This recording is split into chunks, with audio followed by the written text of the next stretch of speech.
Sudhagad education society पालीचे माध्यमिक विद्यालय कलंबोली शैक्षणिक वर्ष 2020-2021 शैक्षणिक व्हिडिओमध्ये आपलं सर्वांचं मनापासून स्वागत।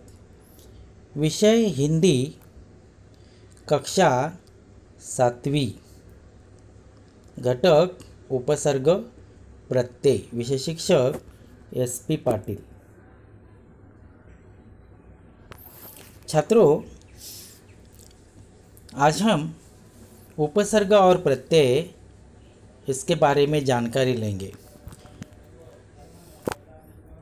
उपसर्ग का मतलब है जो शब्दांश मूल शब्द से पहले जुड़कर शब्द के अर्थ में परिवर्तन कर देते हैं, उन्हें उपसर्ग कहा जाता है।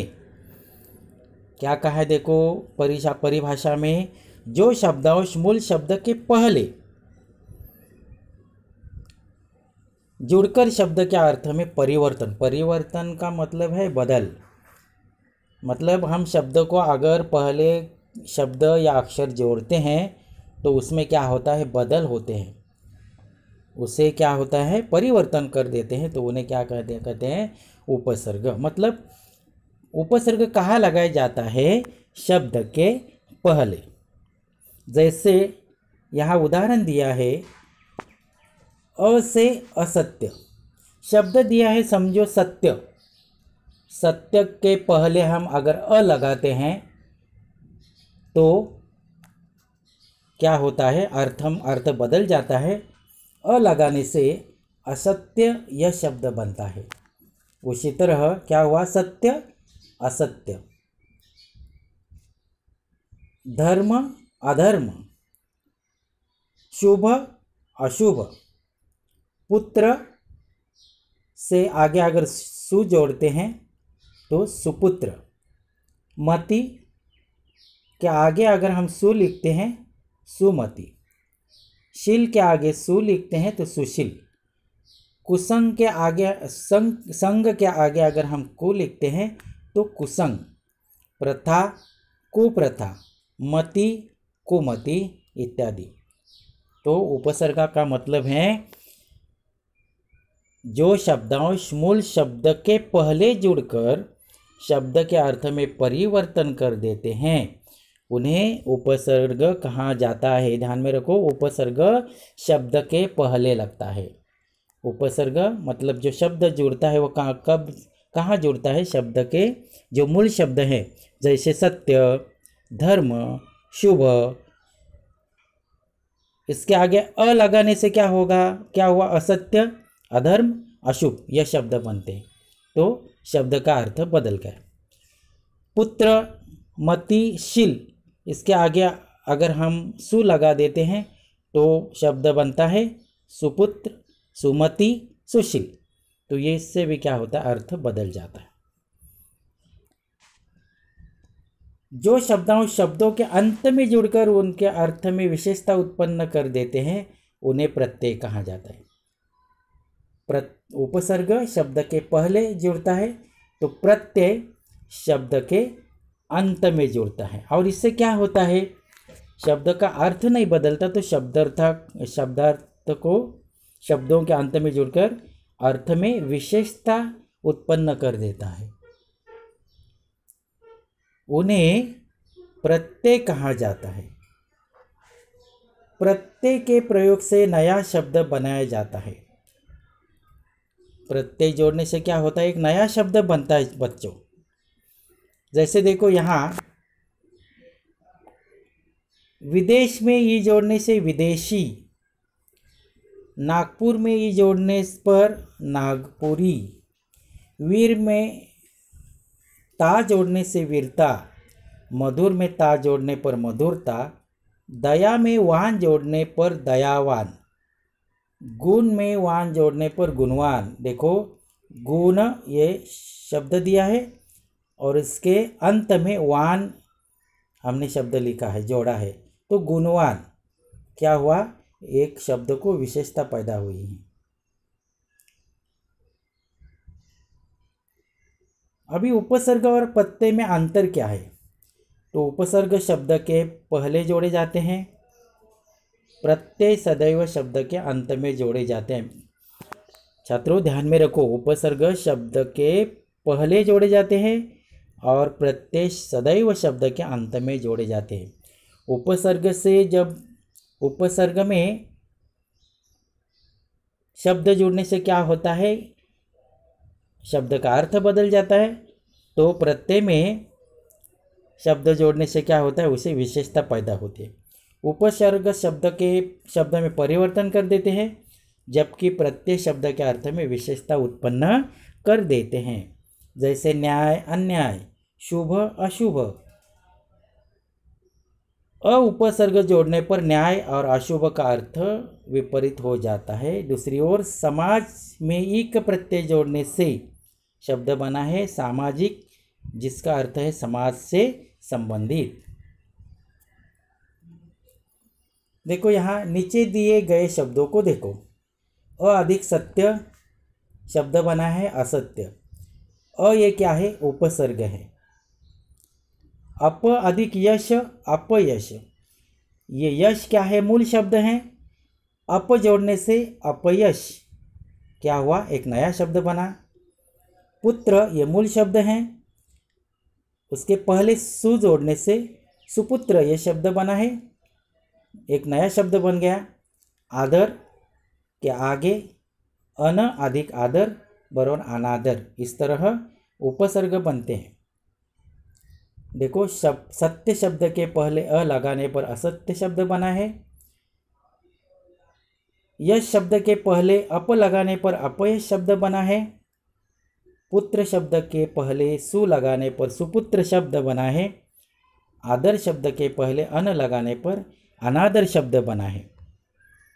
इस प्रकार मूल शब्द के पहले अप, सु और अन शब्द जोड़कर नए शब्द बनाए जाते हैं। तो उपसर्ग का मतलब है जो शब्दांश मूल शब्द के पहले जुड़कर शब्द के अर्थ में परिवर्तन कर देते हैं, उन्हें उपसर्ग कहा जाता है। प्रत्यय देखो, उदाहरण नीचे दिए गए शब्दों को देखो। अभी देखो वीर, ये क्या है, मूल शब्द है। उसके अंत में अधिक ता, वीर अधिक ता वीरता। देश अधिक ई देशी। प्यास अधिक आ प्यासा। श्री अधिक मान श्रीमान। ये शब्द देखो, शब्द के अंत में ये जो शब्द जोड़े हैं हमने, ता आ ई मान, इनसे क्या है, देखो एक शब्दों को विशेषता पैदा हुई है। ऊपर दिए गए शब्दों में वीर, देश, प्यास और श्री मूल शब्द हैं। इन शब्दों के बाद ता, ई, आ और मान लगाने से नए शब्द बने हैं। वीरता, देशी, प्यासा और श्रीमान। तो जो शब्दांश शब्दों के अंत में जोड़कर उनके अर्थ में विशेषता उत्पन्न कर देते हैं, उन्हें प्रत्यय कहा जाता है। प्रत्यय के प्रयोग से नया शब्द बनाया जाता है। प्रत्यय के प्रयोग से क्या होता है, एक नया शब्द बनाया जाता है और उपसर्ग जुड़ने से क्या होता है, शब्द का अर्थ बदल जाता है। तो छात्रों अभी हमने उपसर्ग और प्रत्यय देखे। परीक्षा में आपको प्रश्न आएगा, नीचे लिखे शब्दों में उपसर्ग और प्रत्यय जोड़कर शब्द फिर से लिखो, या नीचे लिखे शब्दों से उपसर्ग या प्रत्यय अलग करके लिखो। इस तरह प्रश्न आपको पूछा जाएगा। उसके बाद हम देखेंगे व्याकरण में शब्द युग्म। देखो हिंदी भाषा में कुछ शब्दों का प्रयोग जोड़े के रूप में किया जाता है। ऐसा करते समय उसके बीच में योजक चिन्ह का प्रयोग किया जाता है। जैसे खाना पीना, योजक चिन्ह मतलब ये देखो शब्द के बीच में एक छोटी रेखा खींची है, देखो इसे क्या कहा जाता है, योजक चिन्ह। शब्द यहाँ डैश युग्म, शब्द युग्म, जैसे देखो उदाहरणार्थ खाना, यहाँ देखो बीच में योजक चिन्ह दिया है, इसे क्या कहा जाता है? योजक चिन्ह। दोनों शब्दों के बीच में एक छोटी रेखा जो खींची जाती है, योजक चिन्ह उन्हें कहा जाता है। खाना पीना, लेना देना इत्यादि, ये क्या है? शब्द युग्म। जब दो शब्दों को एक जोड़े के रूप में प्रयोग किया जाता है तो वे शब्द युग्म कहलाते हैं। शब्द युग्म किसे कहते हैं? जब दो शब्दों को एक जोड़े के रूप में प्रयोग किया जाता है तो वे शब्द युग्म कहलाते हैं। जैसे देखो खाना पीना, दो शब्दों को एक जोड़े के रूप में यहाँ देखो लिखा हुआ है, खाना पीना, लेना देना, तो इन्हें क्या कहते हैं? शब्द युग्म। ऐसे कई शब्द आप जब पाठ पढ़ेंगे, कविता पढ़ेंगे, उसमें आपको मिलेंगे। शब्द युग्मों को अनेक वर्णों से बांटा जा सकता है। एक देखो यहाँ वाक्य दिए हैं, जहाँ दोनों शब्द का अर्थ एक सा होता है। देखो जहाँ दोनों शब्दों का अर्थ एक सा होता है, जैसे शादी ब्याह, हंसी खुशी, सूझ बूझ। अभी ये जो शब्द दिए हैं, शादी ब्याह, हंसी खुशी, सूझ बूझ, इन शब्दों का अर्थ एक सा होता है। दूसरा है जब दोनों शब्द एक दूसरे के विरोधी होते हैं, जैसे आना जाना, अच्छा बुरा, हार जीत। ये क्या है? दोनों शब्द एक दूसरे के विरोधी हैं। तीसरा है जब शब्द एक ही शब्द दो बार लिखा जाता है। जब एक ही शब्द दो बार लिखा जाता है, ऊंचे, जैसे देखो ऊंचे ऊंचे, जल्दी जल्दी, क्या क्या, ये शब्द एक शब्द दो बार लिखा है। और चौथा है जब दूसरे शब्द का कोई अर्थ नहीं होता, जैसे लूटपाट, जात पात, पूछताछ। तो ये जो शब्द दिए हैं, देखो शादी ब्याह, हंसी खुशी, सूझबूझ, ये इनका अर्थ एक होता है। आना जाना, अच्छा बुरा, हार जीत, एक दूसरे के विरोधी शब्द हैं। ऊंचे ऊंचे, जल्दी जल्दी, क्या क्या, एक शब्द दो बार लिखा गया है। और अंत में लूटपाट, जब जो दूसरा शब्द है उन्हें कोई अर्थ नहीं होता, तो ऐसे शब्दों को क्या कहा जाता है?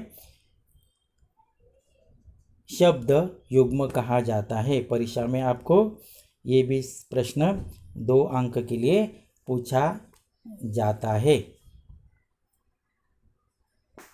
धन्यवाद।